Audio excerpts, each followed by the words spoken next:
elegí en Suecia porque estos son los primeros dos locos, fíjense, en el año 76, hace 50 años, que al principio se hacía una nefrostomía, dejaban pasar una semana, a la semana le cambiaban a un tubo más grueso, a la semana le cambiaban a un tubo más grueso, se dieron cuenta que se podía sacar una piedra desde arriba, ¿sí? Bueno, la gente que está adelantada, ¿no? Y que se le ocurren este tipo de cosas. Acá empezó todo, obviamente. Hoy cuando hablamos de cirugía percutánea tenemos muchos avances respecto a esto y algunas cosas no tan avanzadas. Vamos a ver un poco cada cosa. También este otro señor, Arthur Smith, que se llama, es conocido como el padre de la endourología, y él cuando en su hospital empezó a hablar de lo que es la endourología y describía los distintos accesos al riñón, por dónde tendríamos que ir, por dónde no, sus residentes lo cargaban porque él hablaba de la endourología y les decía que iba a ser el end of urology, ¿sí? O sea, el fin de la urología. Bueno, claramente los cargó a los residentes porque todo lo que él desarrolló, bueno, soy el que nos permite hacer este tipo de cosas. Bueno, y cuando pensamos en la percutánea ideal, hay que tener todas estas cosas en cuenta para tratar de tenerlas automatizadas. No es tan fácil. Los que operan en su hospital probablemente les pasa. Si les pasa que le cambian la instrumentadora todo el tiempo, cuando viene una nueva, no tiene la menor idea, la guía qué, la hidrofílica, que pasa cualquier cosa, qué canastilla sí, ¿no? Bueno, pasa todo el tiempo. Nosotros tenemos la suerte acá en el hospital y yo afuera de trabajar siempre con el mismo equipo. Bueno, es clave, al final es un poco el mensaje de la presentación. Bueno, vamos a ir recorriendo un poco esto punto por punto. ¿Quién realiza el acceso? Esto, en verdad, en Argentina no es un problema. ¿Quién hace el acceso en una percutánea? No, el que la va a operar, básicamente, sí, excepto en algún caso contado con los dedos de las manos que se hizo una nefrotomía por algún tema en el tomógrafo, sino acá, esto para nosotros no es un problema. Es un problema en la bibliografía internacional que se trata, ¿por qué? Porque en Estados Unidos, hasta hace poco tiempo, la gran mayoría de los accesos los hacían en imágenes. Lo hacía en percutánea, en tomografía, le clavaban la nefrostomía, del tomógrafo iba a quirófano y ahí empezaba a trabajar el urólogo. Obviamente está demostrado que qué acceso va a funcionar mejor. Uno hecho muy preciso, de la forma más precisa posible en un tomógrafo, o uno hecho por el que va a operar el paciente.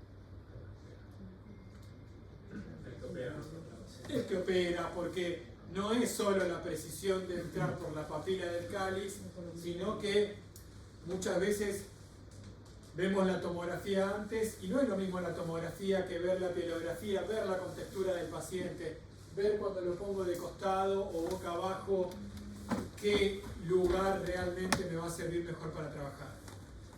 Tiene menos complicaciones, a pesar de que no lo estoy haciendo en un tomógrafo, tiene menos complicaciones y tiene más tasa de éxito, sobre todo, que es lo que uno busca en la percutánea. ¿Sí? Claramente la solución somos nosotros en este caso. El acceso más seguro y más efectivo, fíjense, de los accesos que hicieron los urólogos en este trabajo, ninguno nos sirvió, mientras un 40%, por una barbaridad, de los que hicieron los percutanistas nos sirvió. Y el Stone Free, bueno, no fue tan mal, igual 99,92, pero en 4 de cada 10 lo tuvieron que pulsar de nuevo. O sea, básicamente no sirve que lo haga ahora. Viene con una nefrotomía, puedo ver si la puedo usar, no la puedo usar, pero no sirve. Si queremos hacer cirugía percutánea, tenemos que saber cómo usar. Como les decía, menos tasa de complicación, bueno, menos estadía hospitalaria, menos costo. También son cosas, los costos es algo muy de Estados Unidos, Europa. Nosotros en los hospitales, en el tema costos no está tanto en nuestra cabeza metido, pero es algo a tener en cuenta. Órganos adyacentes. ¿Qué órganos me preocupan al momento de pensar en una cirugía percutánea? Colon, ¿sí? ¿Qué más? Hígado, ¿qué más? Vaso. En esos tres podemos redondear: anatomía de primer año de la facultad, relaciones, ¿sí? Normalmente el vaso, excepto que tenga una esplenomegalia, que va a ser visible claramente en la tomografía, voy a verlo y no voy a tener grandes problemas. Con el hígado pasa algo parecido, excepto alguna hepatomegalia o algún paciente que esté operado, inmovilizado del riñón del hígado, no suele ser un problema. Sí, el colon es peor. Tenerlo muy en cuenta, por eso lo mismo, hablábamos un poco la clase anterior, hoy no se puede operar sin tener una tomografía. Está mal, es mala práctica. Che, pero yo trabajo, y bueno, no podés hacer esto. Sí, me tengo que ir a un lugar donde lo pueda hacer. Y que me ayuda y es mi mejor herramienta, sobre todo al inicio cuando estoy empezando, para evitar los órganos vecinos, esto, tener un ecógrafo. En la mayoría de los lugares lo tengo, me sirve para orientarme, me sirve para descartar que no tenga el vaso, el hígado o el colon interpuesto y hacer una función más segura. En el capítulo de este libro, que es el libro de Smith, está descrito la técnica que nosotros usamos habitualmente en el hospital. Nosotros normalmente cuando empezamos hacíamos solo con fluoroscopía. Hoy en día, en algún caso, si tenemos alguna duda, agregamos la ecografía, sino la mayoría de las veces con fluoroscopía, si tenés práctica, digamos, de alguna forma, y viendo la tomografía que no haya nada extraño, se puede. Al principio yo recomiendo tener el ecógrafo, ¿sí? ¿Por qué? Porque puedo pulsar mirando el cáliz. Bueno, no se ve muy bien el video, perdón, pero ahí se ve ingresando. Se puede confirmar la posición de la guía, hacer una pequeña incisión y después de eso incluso está descrito. A mí no me sale particularmente, pero hay médicos muy habilidosos con ecografía que hacen todas las cirugías sin usar radioscopía. Yo lo intenté, la verdad que hasta la guía llegás y cuando empezás a pasar los dilatadores, que en realidad te tendrían que anular la visión de la guía, a mí por lo menos me complicó bastante. ¿Alguno hizo eso alguna vez? No. Creo que hay que ser muy buen ecografista. No me considero particularmente un muy buen ecografista. Es factible. No lo recomiendo, excepto que seas un genio, pero bueno, es factible. Sí, obviamente podemos ver los grandes vasos para evitar lesiones vasculares. Se pueden ver piedras que no se vean con radioscopía y, bueno, principalmente lo que estamos hablando, que es evitar lesiones de órganos vecinos. Y después, cuando pensamos en percutánea, pensamos en sangrados. Sabemos que puedo recién empezar, ir 3 minutos de cirugía percutánea y si sangra tengo que dejar el procedimiento, ¿sí? Y salir a decirle al paciente, no, viniste acá, sangró mucho, ¿sabes qué? Ahora vas a terapia, vamos a hacerte una embolización y obviamente que no es nada muy divertido. Hay que tratar de evitar estos sangrados. Hay 2 grandes momentos en los que sangra. El primer momento, obviamente, es el momento de la punción, ¿sí? Si repasamos anatomía, a partir de las interlobares a distal son ramas que con la presión y con ciertas maniobras que podemos hacer y vamos a charlar, pueden parar el sangrado, ¿sí? De interlobar a proximal, en general son ramas grandes que el sangrado no va a parar, va a requerir que hagamos algo extra, en general una hemodinamia. ¿Donde trabajan todos tienen hemodinamia? Sí, la mayoría sí, algunos no. No, ¿y qué hacen si tienen que...? Apretamos muy fuerte, doctor. ¿Dónde estás? Y lo derivan, tienen un sistema de derivación, digamos, hay algún lugar que haya. PAMI o lo que sea que salga. ¿Alguien más no tiene? Sí, ¿qué hacen? Lo mismo. Sí, igual. Apretamos fuerte, si no pasa. Todavía no nos ha pasado, pero. Bien, perfecto. Ojalá que nunca pase. Sí, normalmente en algún momento pasa, lamentablemente. Obviamente el ideal es tener hemodinamia. Argentina, hacemos lo que podemos como podemos. El lugar ideal para entrar, obviamente, entre las dos arterias arcuatas, ¿sí?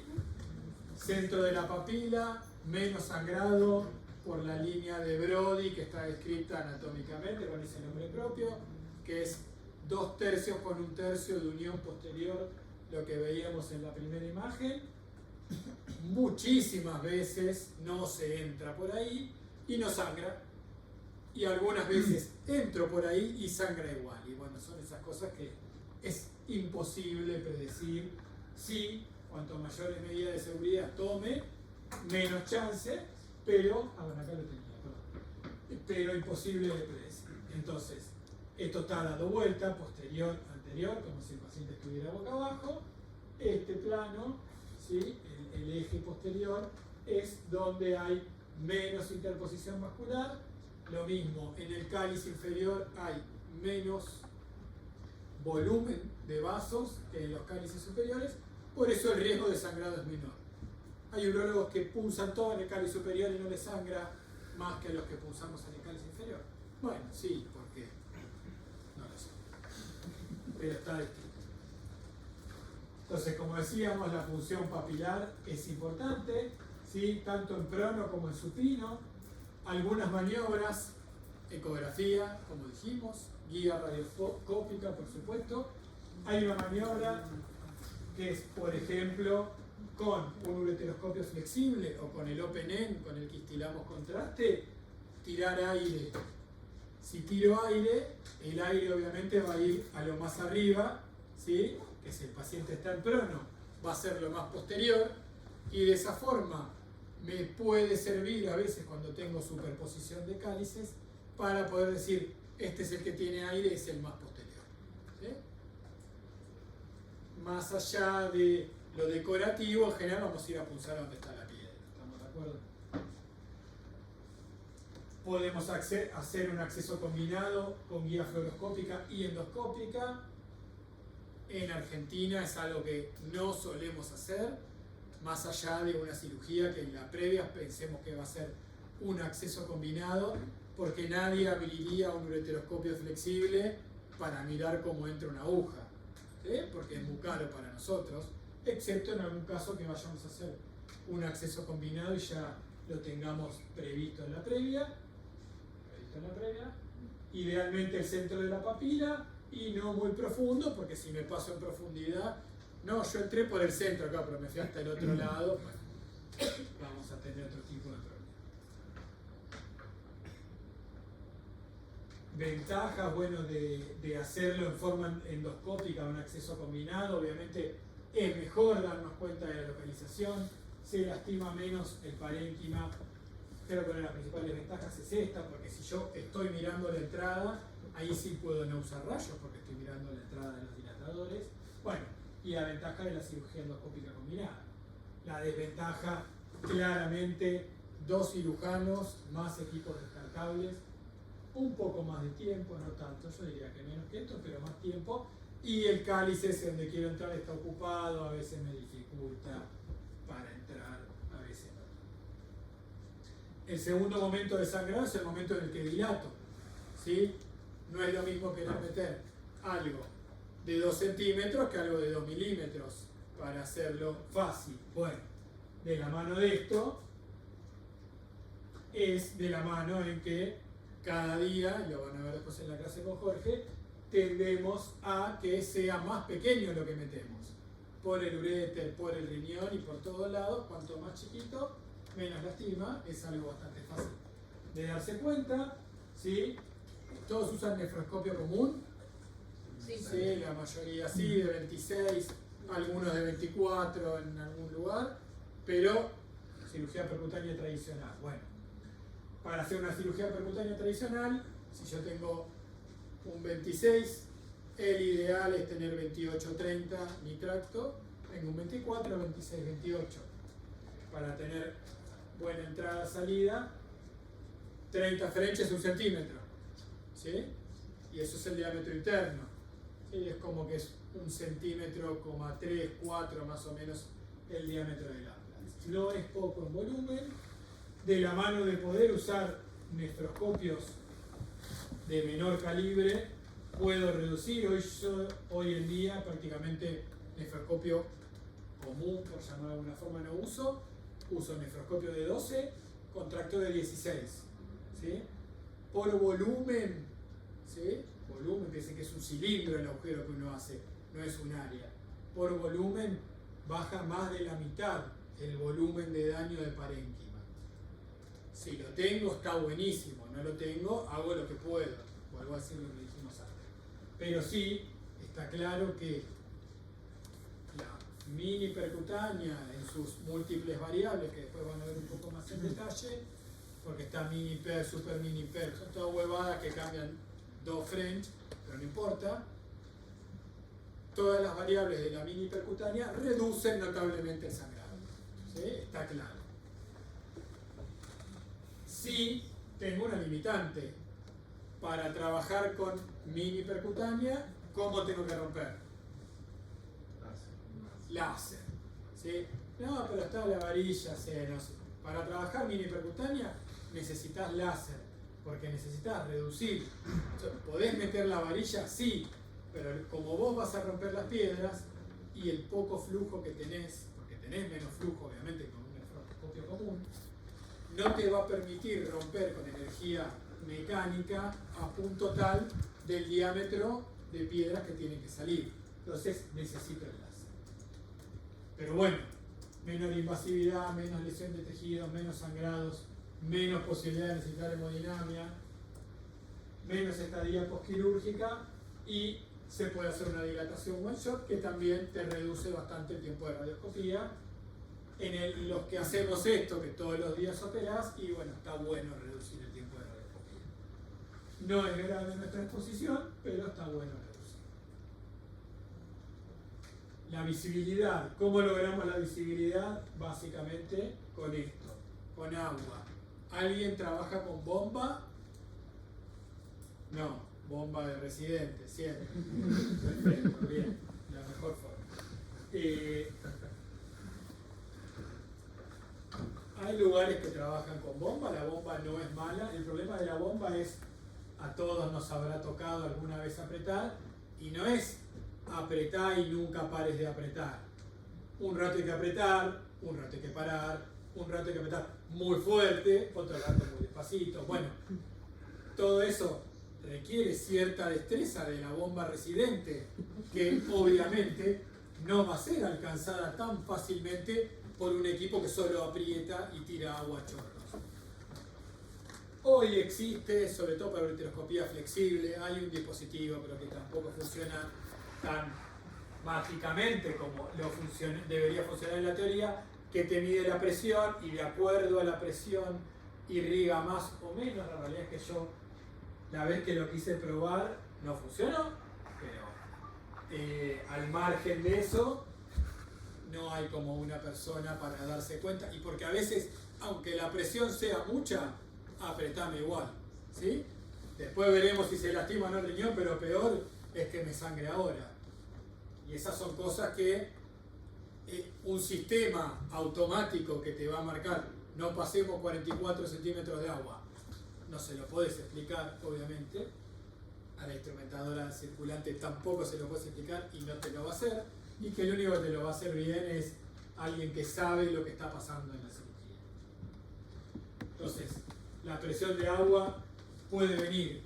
Si trabajamos en un acceso combinado, tenemos desde el nefroscopio y desde el ureteroscopio, ¿sí? La presión de agua, aparte de ayudarnos a ver, nos ayuda a limpiar, como en este caso, que metemos el nefroscopio directamente para en la realidad adentro del Amplatz, ¿sí? Pero bueno, aparte de reducir el sangrado, nos permite limpiar el polvillo y facilitar la visión. Fragmentar, ¿cómo rompen? Neumático, levanten la mano. Bien. Ultrasónico, ¿alguien tiene? Bien. ¿Cómo? Hace poco lo empezamos a pedir a la hora social y lo estamos dando. ¿Qué te mandan? El ultrasónico. Bien, perfecto. ¿Viste? El litoclass. Y existía también de Stores, que ahora no lo fabrica más. Está bueno el ultrasónico, creo que es muy bueno para una piedra grande, ¿sí?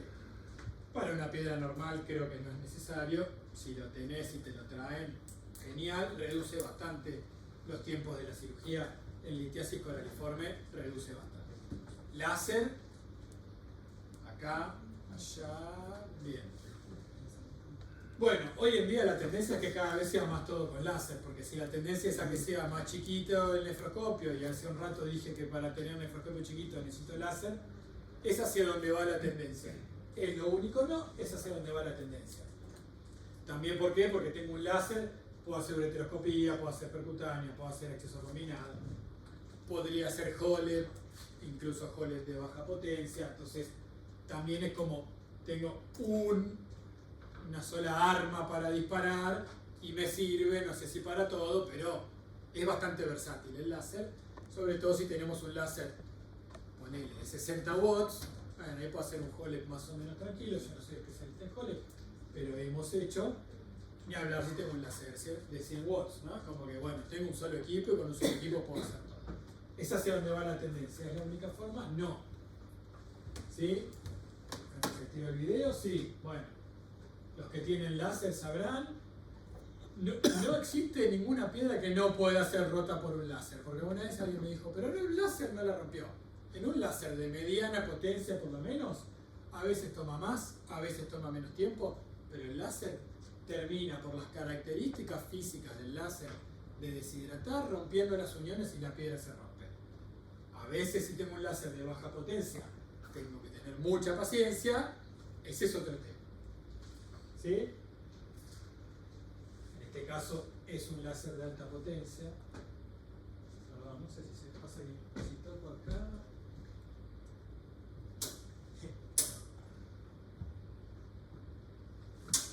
Ahí se ve.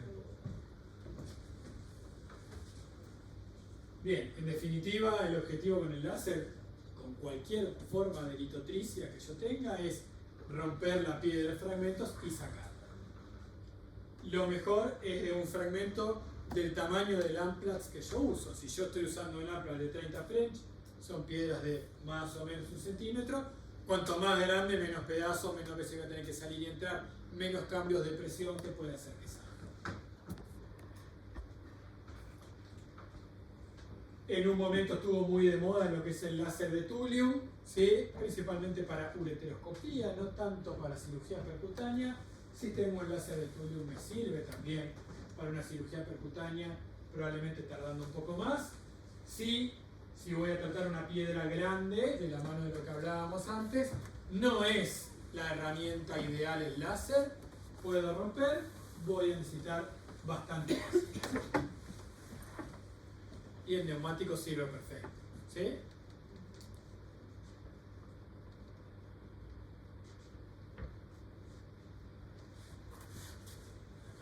Mismo, no aburrir con los videos. Bueno, ultrasónico, ¿sí? Una de las ventajas del ultrasónico, este video es con el de Stores, pero todos funcionan más o menos igual. Vibra y fragmenta y tiene aspiración, entonces chupa el polvo, que está bueno para que no me moleste, y esa vibración y fragmentación rompe la piedra bastante más rápido. Accesos múltiples. La realidad es que hoy en día cada vez hacemos menos accesos múltiples. ¿Por qué? Porque en un paciente que yo voy a pensar que le voy a hacer un acceso múltiple, ¿qué hago mejor? Varias es una posibilidad. ¿Y otra posibilidad? Un acceso combinado. Y si yo necesito un acceso múltiple, capaz hago un acceso y trato de ayudarme con el ureteroscopio para o traer las piedras o ver cómo, para sacarlo pinchando una sola vez, que claramente es lo que más lastima el riñón. ¿Puedo hacer accesos múltiples? Puedo igual, pero yo creo que hoy en día lo mismo, la tendencia no es lo único que sirve, pero la tendencia es ir más a lo combinado que a muchos agujeros que antes hacíamos 3, 4, los pacientes iban con 3, 4 mangueras. Bueno, hoy cada vez es menos, excepto esos casos espantosos que por todos lados vemos, de este estilo, horribles, ¿sí? Lo mismo, mini perc, también me puede servir para un acceso accesorio, o para el acceso inicial. Yo le digo, yo hoy normalmente, acá en el hospital no, porque no tenemos, pero afuera no hago cirugía percutánea de 24 para arriba. Uso 16, tengo paciencia, sé cuando la piedra viene un poco más grande que voy a tardar más, pero en su momento ahí tuve 2 o 3 fístulas que uno hasta terminó en nefrectomía. Dije, no, bueno, voy a cambiar, cambié, hoy estoy muy contento con Mini y lo súper recomiendo al que de verdad le gusta esto, si vas a trabajar de esto, vale la pena la inversión, porque te ahorra bastante dolor de cabeza. Bueno, un poco video de combinado que ya estuvimos viendo, igual, acá canchereando el que tiene el ureteroscopio, te tira la piedra por arriba. Obviamente la tasa de limpieza es más fácil, es más rápido, es más caro y necesitas a 2 que sepan operar, ¿sí?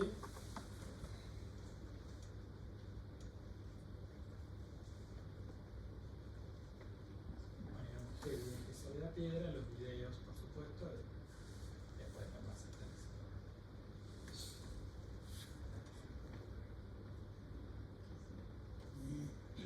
Y ahí con la presión que te tira de abajo, la realidad es que es el ideal, ¿sí? Cuando operás de a 2 y podés hacer esto, es el ideal. Mayor tasa de libre de cálculo, menos tiempo quirúrgico si los dos saben operar, una piedra grande, sacar bastante volumen. Está bueno. Este caso sí es con un endoscopio común y no con un mini.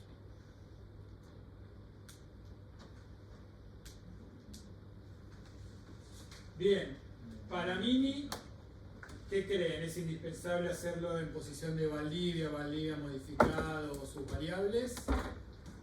Perdón, para Mini no, para acceso combinado. Sí, bien, no. ¿Se puede hacer así? Sí. ¿Es probablemente la forma más práctica? Sí. Pero también se puede hacer en prono. Si yo estoy preparado y dejo el campo listo y en vez de dejarle uno penén al paciente, le dejo colocado una vaina de ureteroscopía, puedo tirar contraste, puedo meter el ureteroscopio. Si yo no lo pensé, no voy a tener todo estéril y no lo voy a poder hacer. Pero si yo lo pensé, sí, acá bueno, nosotros publicamos un trabajo donde lo planeamos, se pudo hacer. Sí, el principal tema con la percutánea o la combinada en prono es si le pasa algo al paciente, darlo vuelta, bueno, y arrancar el show, que esperemos que nunca pase, ¿no? Pero bueno. Bien, en definitiva, se puede, en prono se puede, supino, siempre, como dije la vez anterior, para los que no estaban, lo digo de nuevo, si me dedico a esto, tengo que saber usar las dos, voy a tener una preferida, porque todos tenemos un preferido, y siempre lo mejor es trabajar en la que vos estás mejor, porque vos te sentís más cómodo y no hay chances de que te vaya mejor. El gran cuco de las piedras, ¿sí? La sepsis. La gente se muere de sepsis. Es lo que te mata en las piedras, porque un sangrado, ay, no tengo hemodinamia, bueno, sacaste el riñón, qué cagada, sí, qué cagada, ¿no? Pero no te moriste. Lo peor que te puede pasar es morirte. ¿Qué marca el rumbo no de la sepsis? Esto, la presión, ¿sí? Por eso nadie como un ser humano, porque la bomba la dejé en 40, qué bien, todo el tiempo vi, claro, todo el tiempo estuvo la bomba así, capaz no hacía falta estar todo el tiempo. Bueno, menor presión, menor reflujo, menor riesgo de sepsis, es lo más importante en endourología. Hagan o no hagan piedras, lo tienen que saber, es un concepto muy grande. En definitiva, el stone feed rate, lo que yo recomiendo, y lo hablábamos un poco también en la clase anterior, si yo quiero saber de verdad qué pasó, le pido una tomografía. Si yo le quiero mentir al paciente que se vaya y que no vuelva por 3 años, le hago una placa, le hago una eco yo en el consultorio, le digo no tenés nada. Bueno, pero de verdad hay que hacer tomografía. ¿Por qué? Para saber nosotros y que sepa el paciente, mirate con una piedrita, ¿sabes qué? Yo no haría nada, o sí haría o no haría. Particularmente yo no soy muy partidario de, digamos, de no dejar ningún tipo de drenaje, catéter, nefrostomía y doble J. Yo sobre todo lo que siempre dejo, pero esto es de la práctica, no es un consejo que esté en los libros. Para mí doble J hay que dejar siempre. ¿Por qué? Pues si vos hiciste una percutánea, le dejás un doble J, hay que sacártelo. Te hice una tomografía, tenés una piedrita, no te preocupes, cuando te saco el doble J te saco la piedrita. ¿Sí? Después el paciente, si adentro nosotros hicimos un flexible que nos llevó 45 minutos, o le sacamos así el doble J y nada más, no lo sabe. Lo importante es que quede sin piedra. No es lo mismo, después de una percutánea, hacer una tomografía y que haya una piedra, que no tenga el paciente un doble J, para sacarse y decir, ah, no, bueno, ahora te voy a meter de nuevo a quirófano, porque había una piedra que yo la tendría que haber visto, no la vi y te quedó. ¿Sí? Entonces, mi consejo, si son unos genios hagan lo que quieran, pero sobre todo al principio es, a todos le dejo un doble J, está todo bien, te hice la tomografía y a la semana te lo saqué y no pasó nada, ¿sí? Y si hay algún problema, muchas veces la percutánea queda con edema en la pelvis, que uno no se imagina, pierde por el agujero de la nefrostomía, yo siempre les dejo doble. Nefrostomía muchas veces no, pero doble J sí. Costos, bueno, obviamente hay muchos costos en una percutánea. ¿Qué equipo uso? Si tengo el nefroscopio grande, el mini y el ureteroscopio flexible en una misma cirugía, bueno, no es tan fácil. Método de litotiricia, como les decía, hoy en día si yo tengo un láser de mediana potencia, que no es algo que voy y me compro una hora a la tarde, ¿sí? Pero si trabajamos en un equipo es mejor invertir. Si hacemos piedras, los láseres de mediana potencia casi que se pagan solos hoy. Obviamente los tiempos quirúrgicos, acá ojo, muchas veces leemos trabajos, tal técnica tiene mejor tiempo quirúrgico que otra. ¿Cuánto? 3 minutos. Dale. ¿Sí? En una cirugía de 1 hora y media. ¿De verdad me estás hablando? ¿Sí? Entonces, leer con criterio cuando leemos.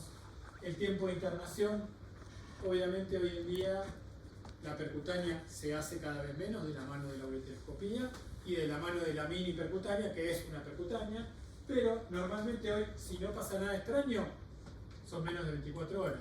El paciente se opera hoy y mañana se puede ir. Algunos lo hacen sin internación, yo prefiero que no, pero se puede. Bueno, obviamente las complicaciones, un poco lo que hablamos, que claramente incrementa los costos, ni hablar la sepsis, que es lo que más lo incrementa. En definitiva, yo creo que el mensaje para todo esto, tenerlo más o menos automatizado, es esto, como esta gente cambia 4 gomas en 10 segundos, no lo puedo entender, yo puedo tardar 1 hora y media para cambiar una, ¿sí? ¿Por qué lo hacen? Porque lo tienen entrenado y trabajan en equipo. Si yo opero siempre con el mismo que me ayuda, salvo que sean bolas tristes, se va a dar cuenta cuando giro un poco el ampla, vamos para acá, vamos para allá. Si siempre mi instrumentadora es la misma, se va a dar cuenta. Si mi anestesiólogo es el mismo, voy a trabajar más tranquilo. Trabajo en equipo en estas tipos de cirugías, que son cirugías de pasó esto así, sangró más y hubo que suspenderla. Esta boludez así no lo pude dar vuelta, o cuando lo di vuelta se movió la guía, tengo que empezar todo de nuevo. Cirugía de mucho detalle. Cirugía de obsesivo es esta. Si no sos un obsesivo, y no es para hacer percutánea, porque es en el detalle del detalle donde hay que estar. En definitiva, no sé si hay alguna duda, si todos hacen percutánea.